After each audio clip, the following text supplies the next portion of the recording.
नमस्कार दोस्तों, मैं सत्यम मिश्रा, आप सभी का अपने YouTube चैनल टीचिंग लर्नर्स में स्वागत और अभिनंदन करता हूं। दोस्तों आज यूपी टेट और सी टेट का जो कंबाइंड प्रैक्टिस सेट है दोस्तों, उसका प्रैक्टिस सेट नंबर 5 लेके आया हूं, जो कि आपके यूपी टेट और सी टेट एग्जाम के दृष्टि से दोस्तों महत्वपूर्ण है। ठीक है, चलिए स्टार्ट करते हैं आज की क्लास का पहला क्वेश्चन। दोस्तों अगर आप मेरे चैनल पर नए हैं तो मेरे चैनल को सब्सक्राइब कर लीजिए और वीडियो को शेयर करना ना भूलें। ठीक है, चलिए स्टार्ट करते हैं आज की क्लास का पहला क्वेश्चन।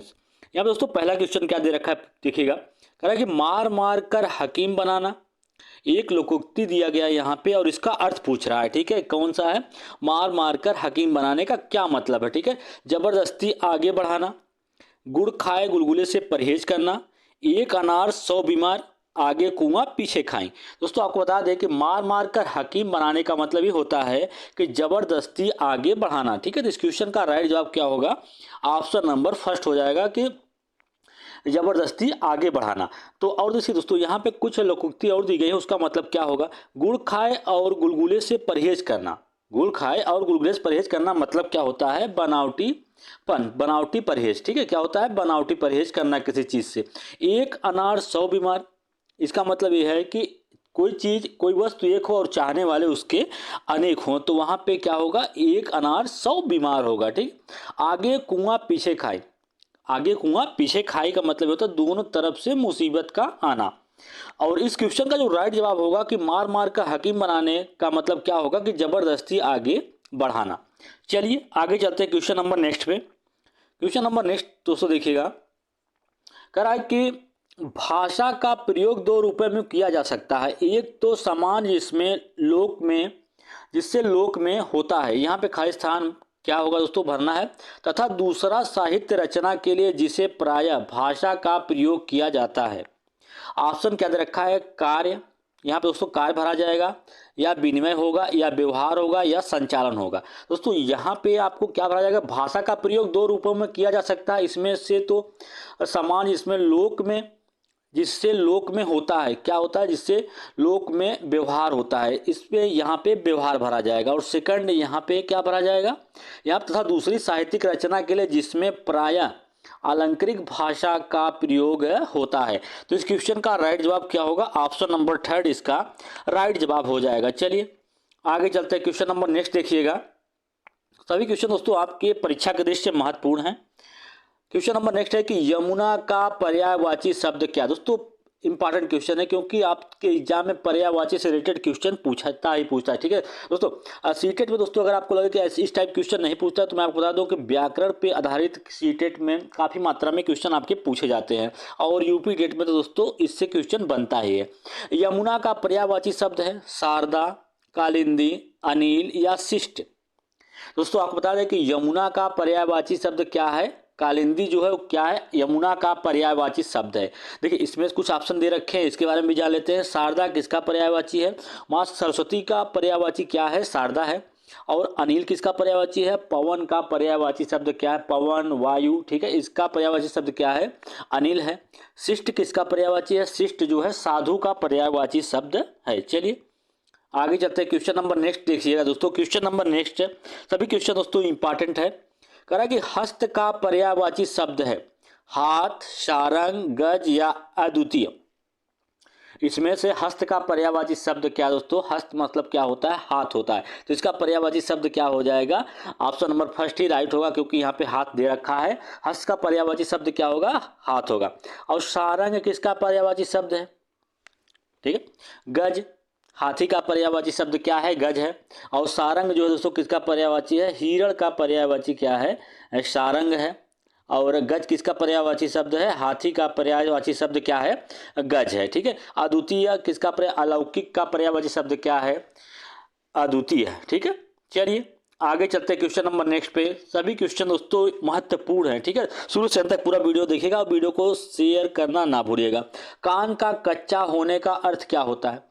जरूरत से बहुत कम, सुनी बात पर विश्वास करना, न देने के बहुत से बहाने, या कान का कमजोर होना। तो कान का कच्चा होने का अर्थ होता है कि किसी भी बात पर तुरंत विश्वास कर लेना, या सुनी सुनाई बात पर विश्वास करने को क्या कहते हैं? कान का कच्चा होना। और देखिए दोस्तों यहाँ पे एक इधर रखा है न देने के बहाने। किसी चीज को न देने के 9 बहाने होते हैं। क्या होते हैं? किसी चीज को न देने के 9 बहाने होते हैं। चलिए आगे चलते हैं क्वेश्चन नंबर नेक्स्ट दोस्तों देखिएगा।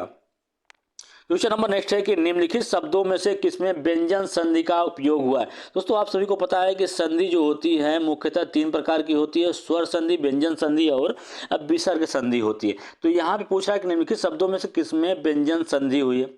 तो व्यंजन संधि देखिए दोस्तों, व्यंजन संधि क्या होती है दोस्तों, जब किसी शब्द का विखंडन करें, अगर इसमें से किसी भी शब्द का चाहे निर्धन हो, चाहे नायक या सज्जन या पावक, इनमें से किसी भी शब्द का अगर हम विखंडन करें या संधि विग्रह करें, तो अगर उनके बीच में विसर्ग व्यंजन के बाद कोई स्वर या व्यंजन आए तो वही क्या होता है, वहाँ पे व्यंजन संधि होता है। जैसे दोस्तों यहाँ पे सज्जन का, देखिए सज्जन का अगर हम संधि विग्रह करते हैं तो यहाँ पे लिखा आता है सत प्लस जन, क्या होता है, सत प्लस जन।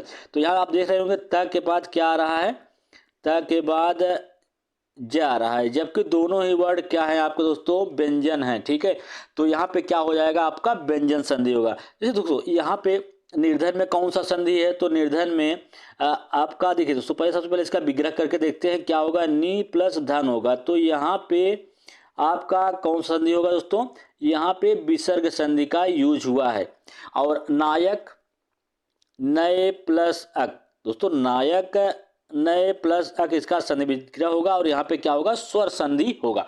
तो इस तरीके से दोस्तों आपको बता दें कि इस क्वेश्चन का जो राइट जवाब होगा कि निम्नलिखित शब्दों में से किसमें व्यंजन संधि है, तो सज्जन जो लिखा दोस्तों इसमें क्या होगा, व्यंजन संधि होगा। चलिए आगे चलते हैं क्वेश्चन नंबर नेक्स्ट पे। क्वेश्चन नंबर नेक्स्ट दोस्तों देखिएगा, क्वेश्चन नंबर नेक्स्ट है कि तत्पुरुष समास में प्रधान पद माना जाता है। तत्पुरुष समास जो होता है दोस्तों उसमें प्रधान पद कौन सा होता है। दोस्तों आपको पता है कि समास कितने होते हैं, समास की संख्या 6 होती है दोस्तों। अब व्ययभाव समास होते हैं, तत्पुरुष समास होते हैं, द्विगु समास होते हैं, द्वंद्व समास और कर्मधारय और बहुब्रीहि समास होते हैं। तो कह रहा है कि तत्पुरुष समास में प्रधान पद माना, तत्पुरुष जो समास होता है उसमें प्रधान पद कौन सा होता है, पूर्व पद प्रधान होता है, उत्तर पद प्रधान, उभय पद या अन्य। तो दोस्तों आपको बता दें कि तत्पुरुष समास में जो प्रधान होता है क्या होता है, उत्तर पद की प्रधानता होती है। ठीक है, जैसे राजगिरी, यहाँ पे एक एग्जाम्पल आपको बता दें कि राजगिरी, यहाँ पे एक राजगिरी लिखा गया है, तो इसमें इसका संग विग्रह करेंगे तो इसका क्या हो जाएगा, राजा का गिरी। दोस्तों एक चीज़ और, अगर आपको पहचानना है कि इसमें तत्पुरुष समास का यूज हुआ है तो सबसे तरीका होता है कि अगर हम किसी शब्द को, जो शब्द दिया रहेगा उसका हम विखंडन करेंगे। जैसे यहाँ पे राजागिरी, राजगिरी लिखा गया है तो इसका विग्रह करेंगे तो यहाँ पे लिख के आता है राजा का घर। ठीक है, राजा का घर लिख के आता है। तो अगर विखंडन करने पे उसमें का, के, की या कोई भी कारक चिन्ह आपको नजर आ जाए या दिखाई दे तो वहां पे आप समझिएगा कौन समास है, तत्पुरुष समास का यूज हुआ है। चलिए आगे चलते हैं क्वेश्चन नंबर नेक्स्ट पे। क्वेश्चन नंबर नेक्स्ट देखिएगा दोस्तों, क्वेश्चन नंबर नेक्स्ट है यहाँ पे, चलिए देख लेते हैं क्वेश्चन नंबर नेक्स्ट क्या पूछ रहा है। कह रहा है कि खरी मजूरी चोखा काम का अर्थ क्या है। खरी मजूरी चोखा काम का अर्थ क्या है। लोग मजदूरी की परवाह करते हैं, कार्य ही नहीं करते। पूरी मजदूरी देने पर अच्छा कार्य होता है। साधारण काम की अधिक पैसे मांगना या बिन काम के दौलत चाहना। तो खरी मजदूरी चोखा काम का अर्थ होता है दोस्तों, पूरी मजदूरी देने पर अच्छा कार्य होता है। चलिए आगे चलते हैं क्वेश्चन नंबर नेक्स्ट देखिएगा। क्वेश्चन नंबर नेक्स्ट है कि संरचना के आधार पर किए गए वाक्य के वर्गीकरण में इनमें से कौन सा प्रकार नहीं। दोस्तों आपको बता दें कि संरचना के आधार पर वाक्य के मुख्यतः कितने प्रकार होते हैं, मुख्यतः 3 प्रकार होते हैं। कौन कौन सा, एक होता है आपका सरल वाक्य होता है, संयुक्त वाक्य और मिश्र वाक्य होते हैं। कितने वाक्य होते हैं, 3 वाक्य होते हैं संरचना के आधार पे। तो कह रहा है कि इसमें से कौन सा प्रकार नहीं। जैसे तो मैंने आपको बताया कि सरल वाक्य, मिश्र वाक्य और संयुक्त वाक्य क्या होते हैं, संरचना के आधार पे वाक्य के प्रकार होते हैं। जबकि अज्ञार्थक वाक्य कोई वाक्य का प्रकार नहीं है। ठीक है, चलिए आगे चलते हैं क्वेश्चन नंबर नेक्स्ट पे। क्वेश्चन नंबर नेक्स्ट दोस्तों करा कि अवर का विलोम शब्द क्या होगा। अवर का अपोजिट या उल्टा क्या होगा। प्रवर होगा, ज्ञान होगा, निराशा होगा या उन्मूलन होगा। तो अवर का विलोम शब्द क्या होता है दोस्तों, प्रवर होता है। ठीक है, ज्ञान का भी, जैसे दोस्तों इस क्वेश्चन में राइट जवाब होगा ऑप्शन नंबर फर्स्ट हो जाएगा। इसके अलावा ऑप्शन की चर्चा कर लेते हैं कि ज्ञान का अपोजिट क्या होगा या विलोम, अज्ञान होगा, निराशा का आशा होगा, उन्मूलन का रोपण होगा। ठीक है, इस तरीके से इन सब के विलोम शब्द होंगे। ठीक है, चलिए आगे चलते हैं दोस्तों क्वेश्चन नंबर नेक्स्ट पे। अब यहाँ से दोस्तों कुछ महत्वपूर्ण प्रश्न हैं जो कि आपके बाल विकास के हैं। दोस्तों आपको बता दें कि यूपी टेट सी टेट में दोस्तों बाल विकास से भी 30 नंबर के प्रश्न पूछे जाते हैं। कितने नंबर के? 30 नंबर के प्रश्न बाल विकास से आते हैं।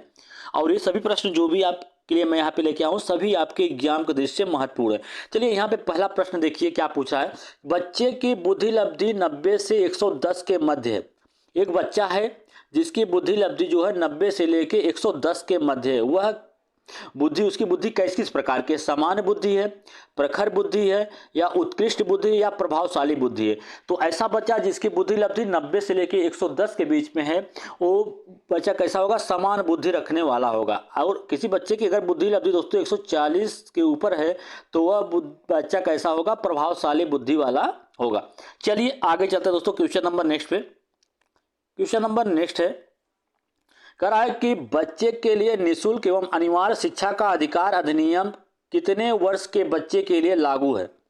बच्चों के लिए जो निःशुल्क व अनिवार्य शिक्षा व्यवस्था दोस्तों लागू किया गया वो कितने वर्ष के बच्चों के लिए लागू है?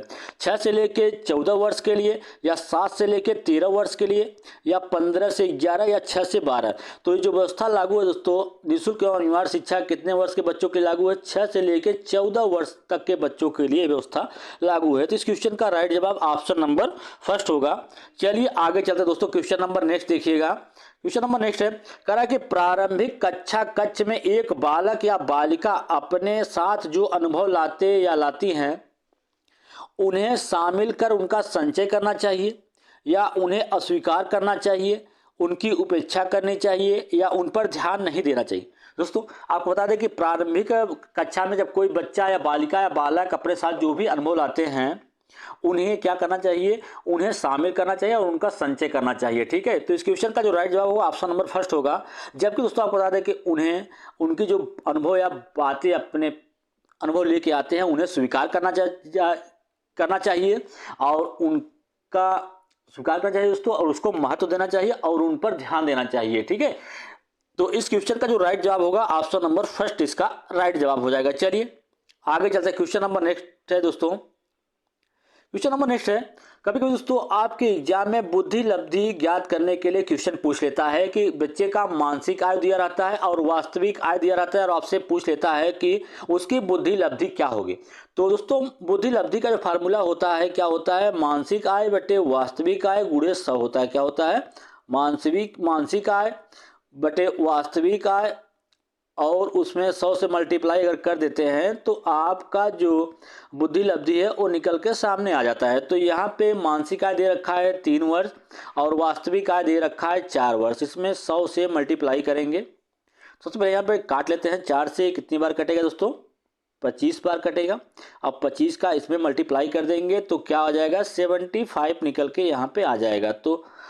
तो यदि एक बच्चे की मानसिक आय 3 वर्ष है और वास्तविक आय 4 वर्ष है तो उसकी बुद्धि लब्धि क्या होगी? 75 होगी। तो इस क्वेश्चन का राइट जवाब ऑप्शन नंबर सेकंड होगा। चलिए आगे चलते हैं क्वेश्चन नंबर नेक्स्ट पे। क्वेश्चन नंबर नेक्स्ट दोस्तों देखिएगा, कह रहा है कि मनोविज्ञान शिक्षा का आधारभूत विज्ञान है, यह किसने कहा? मनोविज्ञान जो है उस शिक्षा का आधारभूत विज्ञान है, किसने कहा था? बी.एन. झा ने, स्किनर ने, डेविस या वुडवर्थ ने? तो इसको किसके द्वारा कहा गया था? स्किनर महोदय के द्वारा कहा गया था। चलिए आगे चलते दोस्तों क्वेश्चन नंबर नेक्स्ट देखिएगा। अवधि जो वयस्कता के संक्रमण की पहल करती है उसे क्या कहते हैं? अवधि जो वयस्कता के संक्रमण की पहल करती है उसे क्या कहते हैं? बाल्यावस्था की समाप्ति, किशोरावस्था, मध्य बाल्यावस्था या पूर्व क्रियात्मक अवधि?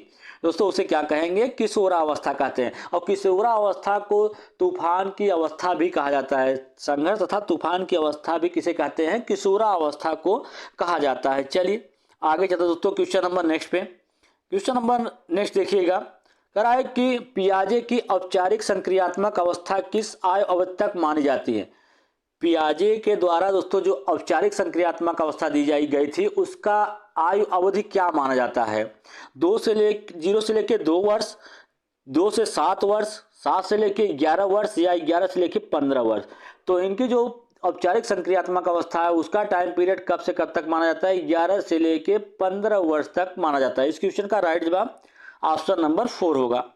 चलिए आगे चलते दोस्तों क्वेश्चन नंबर नेक्स्ट है, कह रहा है कि कोहलर वर्ग के अनुसार एक बालक के नैतिक विकास के कौन से स्तर में वह नैतिक मूल्यों का आंतरिकरण प्रदर्शित नहीं करता और बालक के नैतिक तर्क बाह्य पुरस्कार और दंड से नियंत्रित रहते हैं। बाह्य पुरस्कार और जब दंड की बात कही जाए दोस्तों, तो कोहलर वर्ग के द्वारा नैतिक विकास को दिया गया था, नैतिक विकास के सिद्धांत। तो दोस्तों कभी पूछ लेता है कोहलर के द्वारा किस विकास का सिद्धांत दिया गया था, तो कोहलर वर्ग के द्वारा नैतिक विकास के सिद्धांत को दिया गया था। और इसमें बताया जा रहा है कि बालक के नैतिकता जब नैतिक तर्क जो है जब बाह्य पुरस्कार और दंड से नियंत्रित किए जा रहे हों तो किसके अंतर्गत आता है, पूर्व परंपरागत स्तर या परंपरागत या पश्चिम परंपरागत या सार्वभौमिक नैतिक सिद्धांत। तो किसके अंतर्गत आता है, पूर्व परंपरागत स्तर के अंतर्गत आता है। चलिए आगे चलते हैं क्वेश्चन नंबर नेक्स्ट पे। क्वेश्चन नंबर नेक्स्ट है दोस्तों, कह रहा है कि बालक की विवेचना तार्किक नहीं है और वह अंतर्ज्ञान पर आधारित है, न कि व्यवस्थित तर्क पर। पियाजे के अनुसार संज्ञानात्मक विकास की वह अवस्था कहलाती। देखिए दोस्तों, पियाजे के द्वारा कौन सा सिद्धांत दिया गया था, संज्ञानात्मक विकास का सिद्धांत किसके द्वारा दिया गया था, पियाजे के द्वारा। और संज्ञानात्मक विकास के सिद्धांत का कितना चरण बताया गया, 4 चरण इनके द्वारा बताए गए थे। ठीक है, कौन सा, संवेदी गामक काल जो कि अवस्था जिसकी मानी जाती है 0 से लेकर 2 वर्ष तक की अवस्था। सेकंड उनके द्वारा बताया गया था पूर्व संक्रियात्मक अवस्था जिसकी अवधि मानी जाती है 2 से लेकर 7 वर्ष की अवस्था। और तीसरा है मूर्त है जो कि 7 से लेकर 11 वर्ष तक की अवस्था है। चौथा है औपचारिक संक्रियात्मक अवस्था 11 से लेकर 15 वर्ष तक की अवस्था।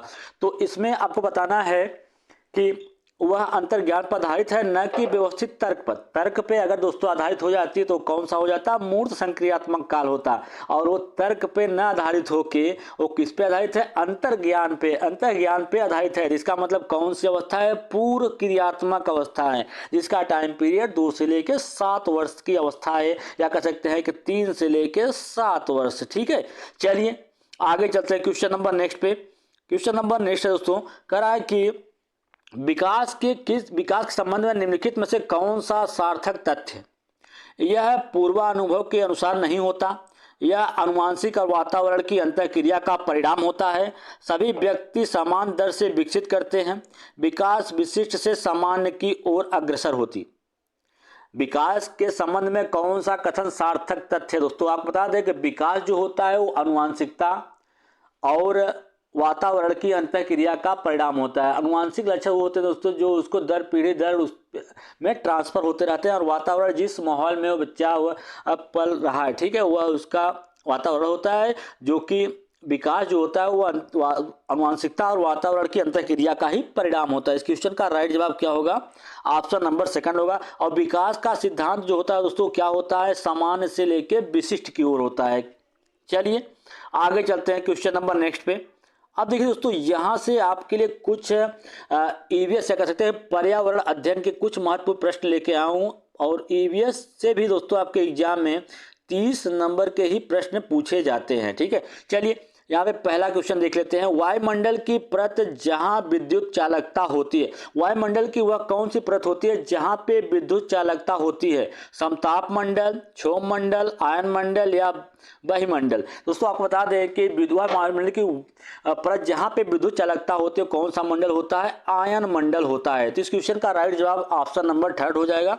अब देखिए दोस्तों, समताप मंडल कभी कभी पूछ लेता है कि ओजोन परत जो होती है वो कहाँ पे पाई जाती है, तो ओजोन परत जो होती है वो समताप मंडल पे पाई जाती है। और ओजोन परत जो होती है सूर्य से आने वाली पराबैंगनी किरणों से हमारी रक्षा करती है या पृथ्वी की रक्षा करती है। और क्षोभ मंडल क्या होता है, क्षोभ मंडल पृथ्वी तल के सबसे नजदीक होता है। और ग्लोबल वार्मिंग की जो घटना होती है दोस्तों सबसे ज्यादा गर्म भी यही मंडल होता है। चलिए आगे चलते हैं क्वेश्चन नंबर नेक्स्ट पे।